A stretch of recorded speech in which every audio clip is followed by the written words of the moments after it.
On a beautiful May morning in 2014, I was standing at my kitchen sink, brushing my teeth, next to my husband of 17 years. I was completely unaware that this was the day that an 8-year journey would begin to unfold.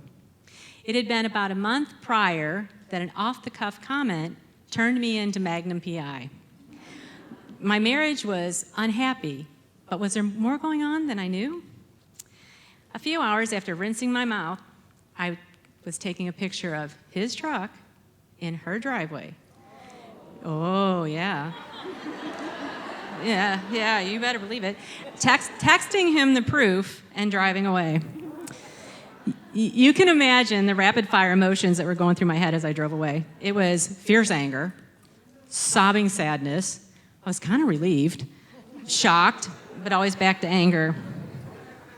But eventually that anger turned into confusion and fear when the reality of what leaving would actually mean. By all accounts, I had a pretty sweet life, well, except for that unhappy part, but, whatever. But it definitely looked good from the outside. Nice house, condo on the beach, freedom to travel, backstage access to all the major entertainment and sporting events. I mean, you get the picture. Leaving meant I would lose everything. That was definitely what I was told by the person who had been lying to me for a decade.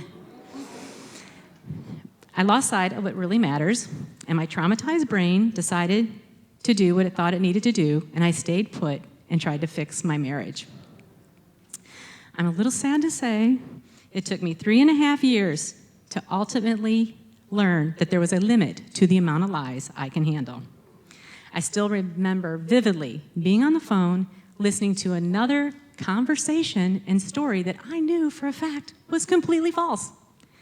I'm not sure what it was about that day, but I do remember the moment of clarity hit me hard, and after years of infidelity, emotional and verbal abuse, I knew I had to go. I'm sorry.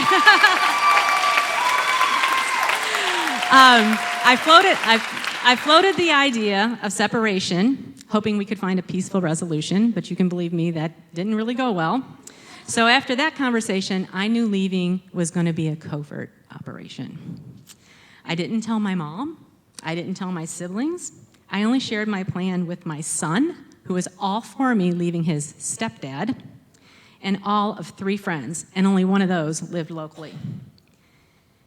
That was it. I felt bad for not telling other people, but I felt it wasn't fair for them to carry my secret, which was really a good thing because it took me 10 months to pull it together. This is the one time that having a spouse that puts you at the bottom of the priority list is a good thing.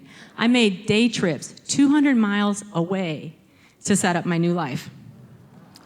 Yeah. Woo! The day I finally left, I had spent 24 years with this man and 20 of them married. It was crazy, the feeling of a relief that I felt as I drove away. It was overwhelming and unexpected, like I was able to exhale for the first time after holding my breath for 20 years. I ended up moving to Springfield, Missouri. My son went there to go to school and never came back. Go figure, right? Besides my son, I knew no one there, but luckily, the one local friend that I told, who was there the day I left, who followed me to Springfield and stayed with me for a few days, and she kept me strong. She was also my rock through the whole 10 months. We need our friends. Yeah. Shortly after that, a longtime BFF who lives in Kansas City came down, got me out, got me to buy furniture and accessories to spruce up my little apartment. I just, looking back over the years, I realized that it is the women in my life that saved me. Yeah, and I was also touched by friends who I thought I would lose, the other team, that reached out and gave me words of encouragement, and it made me think, maybe sometimes people actually do see what goes on behind closed doors. I don't know, it was great. I'd always been uncomfortable expressing my faith in my married life. Everything was open to ridicule. So after starting over, I was happy to find my church after just a few visits, and wouldn't you know it, it was full of strong women. I became close with one young woman in particular. She was our women's ministry leader. And she helped me truly discover what I believe and gave me the knowledge that I needed to let go of all the pain and the anger and the hurt. It wasn't instantaneous by any means. We had to work on it. But when the rehashing started in the middle of the night, I knew where to lay it again and again and again. My friendship with her was crucial in discovering that I was okay and that I am enough and I am loved. And that's my face. That journey helped me step up and start to consider the challenge of forgiveness. Yeah. I found happiness in the absence of lies and rages and stress. I was very happy. But forgiving, I don't know. I knew forgiving would be the key to being free. Even so, it took a while, dog with a bone and all that. But finding a social life was also very important. I knew I needed one. So I downloaded and I joined the Meetup app. And I found a group of over 50s who had dinner every Friday night. Yep. Yeah, woo, it was hot. You can believe I was actually pretty scared walking in the first time. But those dinners helped me find more wonderful ladies to call my friends.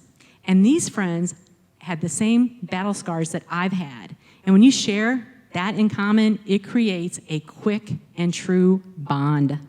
The first summer away was a blast.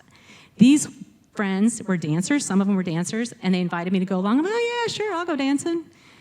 Next thing you know, I'm like, holy cannoli, these people can dance. Like, whoa, who knew? Next thing you know, I'm taking dancing lessons and dancing several times in a week. It was great. I was having so much fun meeting all kinds of people, I hardly recognized myself. And when I came back to St. Louis, my friends noticed a difference too. That miserable woman who was living a high-end or higher-end lifestyle was now thriving in a very simple but real life. It was pretty surreal. Speaking of surreal, my divorce took 46 months. Yeah, right? Nearly 4 years. We hashed out agreement after 26, and then COVID. I watched the agreement that I worked so hard for go just poof, gone. Like everyone else, I waited. I didn't know if my agreement would hold or if I would be bankrupt. Honestly, to be completely honest, actually, that was the most humbling part of this entire journey. Once the restrictions lifted, we were back in divorce mode, facing the same lies, the same stall tactics, the same diversions, but with a post-COVID spin on his numbers. I had an extremely smart lawyer, and she saw through it all. We finalized last November. Concessions were made, but I'm completely happy with the outcome. So, yeah, it's all right. So somewhere in that quarantine year, it occurred to me that I was not harboring any ill will towards my now ex and the woman he spent all those years with. Sure, at first, I was so pissed that I was living a life based on decisions that 2 other people made. This was not the golden years I had planned, or that I worked for, that I envisioned. I had to make a choice. I could be closed up and bitter, or I could open my heart, learn to be vulnerable, and learn to trust again. That's an easy choice, but it was really hard work to get there. To get there, I had to accept what happened, and I did. And did that and a bunch of other work, which allows me to honestly say, I have forgiven the people who hurt me. I don't really know anything about who they were together or who they are now. And when I really think about it, they didn't steal the golden years I had planned. Those were based on a lie. They were fiction. And I am so, so grateful for that off-the-cuff comment that led me down the path that saved me from living the rest of my life as a miserable lie.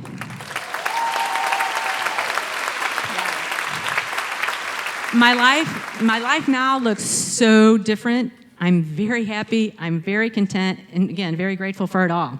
Still supported by dozens of wonderful women in my life, and I love them all. Seriously, our girlfriend's not the best, right? I just got a whole bunch more, too. Now my life choices are my own, and I did choose to open my heart, to trust again. It isn't easy, but again, what's the alternative? And so far, for the most part, I'm still having a blast.